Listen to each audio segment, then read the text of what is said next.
Hi friends, welcome to my channel.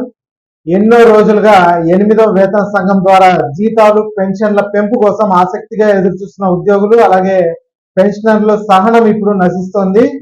దేశంలోని లక్షలాది కేంద్ర ప్రభుత్వ ఉద్యోగులకు ప్రాతినిధ్యం వహిస్తున్న అతి పెద్ద సంస్థ అయిన ఎన్సీజేసీఎం స్టాఫ్ సైడ్ ఇప్పుడు పలు డిమాండ్లు అయితే చేస్తోందండి. దానికి సంబంధించిన పూర్తి వివరాలు మనం ఈ వీడియోలో అయితే తెలుసుకుందాం. మీరు ఇంతవరకు నా ఛానల్ని సబ్స్క్రైబ్ చేసుకోకుండా ఉంటే దయచేసి సబ్స్క్రైబ్ చేసుకోండి. అలాగే ఈ వీడియోకి ఒక్క లైక్ ఇచ్చి షేర్ చేయండి. వీడియోని ఎక్కడ స్కిప్ చేయకుండా చివరి వరకు చూడండి. ఆలస్యం చేయకుండా వీడియోలోకి అయితే వెళ్ళిపోదాం. 8వ వేతన సంఘం కోసం ఎదురు చూస్తున్న ఉద్యోగులు పెన్షనర్ల కోసం ఎన్సీజేసీఎం స్టాఫ్ సైడ్ ఇప్పుడు వాళ్ళు డిమాండ్లు అయితే చేస్తుంది. మోదీ సర్కార్ ఏర్పాటు చేసిన 8వ వేతన సంఘానికి 9 అంశాల డిమాండ్ల జాబితాను వారికి అయితే సమర్పించిందండి. ఏప్రిల్ 1, 2026 తేదీన రాసిన ఒక లేఖ ఆధారంగా ఎన్సీజేసీఎం కార్యదర్శి శివగోపాల్ మిశ్రా 8వ వేతన సంఘం సభ్య కార్యదర్శి పంకజ్ జైన్ కు నిర్మోహమాటంగా ఇలా చెప్పారు.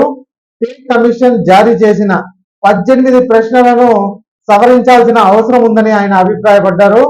ప్రస్తుత ఫార్మాట్ లో అనేక ముఖ్యమైన అంశాలు లేవని ఉద్యోగ సంఘాలు భావిస్తున్నారు.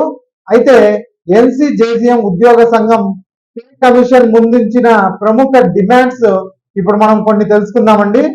పాత పెన్షన్ వ్యవస్థ ఓపీఎస్ పునరుద్ధరణ మొదటి డిమాండ్ వచ్చి కేంద్ర ప్రభుత్వ ఉద్యోగుల ప్రధాన డిమాండ్ వచ్చి పాత పెన్షన్ పథకం అంటే ఓపీఎస్ ను పునరుద్ధరించడమే అని ఉద్యోగ సంఘం అభిప్రాయపడింది.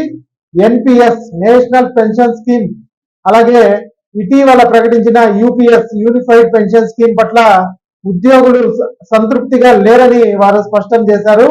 తాము కాంట్రిబ్యూషన్ పెన్షన్ కు అనుకూలంగా లేమనేసి అంటే సిసిఎస్ పెన్షన్ కు రూల్స్ 1972 అంటే ప్రస్తుతం 2021 ప్రకారం పాత నాన్ కాంట్రిబ్యూటరీ పెన్షన్ ను కోరుకుంటున్నామని వారైతే చెప్తున్నారు. ఇక రెండవ డిమాండ్ వచ్చి పెన్షనర్ల హక్కుల పరిరక్షణ అనేసి కూడా అడుగుతున్నారండి. పెన్షనర్ల కోసం ఒక ప్రత్యేక విభాగాన్ని ఏర్పాటు చేయాలని ఉద్యోగ సంఘాల జేఏసీ పే కమిషన్ అయితే కోరింది.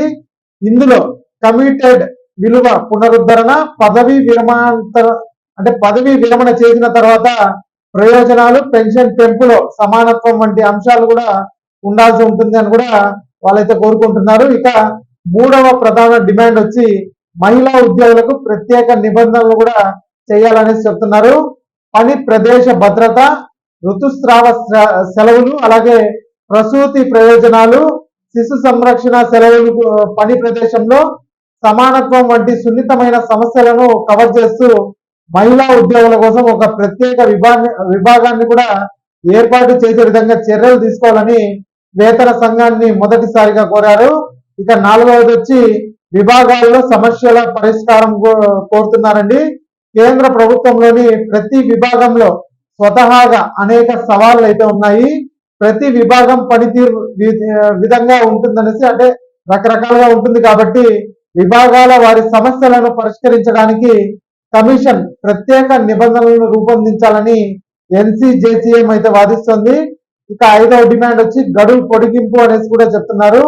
8వ వేతన సంఘానికి విన్నపాలను అందజేసే వివిధ శాఖాపరమైన అంశాలపైన వినతి పత్రాలు సమర్పించే గడువును మే 31, 2026 వరకు పొడిగించాలని ఈ సందర్భంగా వారైతే డిమాండ్ చేస్తున్నారు. దేశవ్యాప్తంగా ఉన్న సంస్థలు యూనియన్లతో సంప్రదించడానికి మరికొంత సమయం పట్టే నేపథ్యంలో వారు ఈ విధంగా గడువు పొడిగించాలని కోరుతున్నారండి. ఇక ఆరవ డిమాండ్ వచ్చి పరిమితి విస్తరణ. తమ అభిప్రాయాలను వ్యక్తం చేసేందుకు 500 పదాలు అంటే 3500 అక్షరాల పరిమితి చాలా తక్కువగా ఉందని ఉద్యోగుల ఫిర్యాదు చేస్తున్న క్రమంలో ఆ పరిమితిని 10,000 అక్షరాలకు పెంచినట్లు ఏఐడిఎఫ్ సెక్రటరీ జనరల్ శ్రీ కుమార్ ప్రకటించారు. అలాగే డాక్యుమెంట్ అటాచ్మెంట్ పరిణామాన్ని అంటే కెపాసిటీని 2 MB నుంచి 6 MBకి అయితే పెంచారు. ఇక ఏడవది వచ్చి సాంకేతిక సమస్యలండి. ప్రతి ప్రశ్నకు క్రమ పద్ధతిలో సమాధానం ఇచ్చేలాగా ప్రశ్నావళి ఫార్మాట్ ను సరళీకరించాలని ఉద్యోగులు అయితే డిమాండ్ చేస్తున్నారు.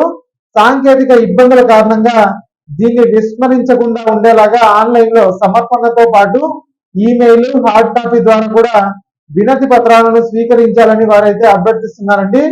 8వ వేతన సంఘం అందరినీ కలుపుకొని పోయేలాగా ఉండాలని తాము కోరుకుంటున్నట్లు ఎన్సీజేసీఎం కార్యదర్శి శివగోపాల్ మిశ్రా స్పష్టం చేశారు. ఉద్యోగుల వాదనలు, సమాచారం, కారణాలను సమర్పించడానికి తగినంత అవకాశం, సమయం ఉండాలని ఆయన తెలియజేశారు. ఎన్సీజేసీఎం ప్రస్తుతం అన్ని ఉద్యోగ సంఘాలతో కలిసి ఒక ఉమ్మడి ఒప్పంద పత్రాన్ని రూపొందిస్తోంది. ఉద్యోగుల వైఖరి దూకుడుగా ఉండడంతో పాటు వారు పింఛన్ల నుండి వేతనాల పెంపు వరకు ఉన్న సమస్యలపైన రాజీ పడడానికి సముఖంగా లేనట్లు తెలుస్తోంది. పైన పేర్కొన్న డిమాండ్లను ఎంత ప్రముఖంగా చేర్చాలన్నది నిర్ణయం ఇప్పుడు 8వ వేతన సంఘం చేతిలో అయితే ఉందండి. దీన్ని గన వాళ్ళు పరిష్కరించకపోతే వాళ్ళు పోరుబాటకి సిద్ధమైనట్టు ప్రభుత్వ ఉద్యోగులు అయితే తెలియజేస్తున్నారు. ఓపీఎస్ పెన్షన్ల పైన 8వ వేతన సంఘం పోరాటం కూడా చేయాలనేసి నిర్ణయం తీసుకుంటున్నట్లయితే మనకు తెలుస్తుంది. ఇక ఈ వీడియో నచ్చినట్లయితే ఒక లైక్ చేయండి, అలాగే మా ఛానల్ సబ్స్క్రైబ్ చేసుకోండి. Thanks for watching.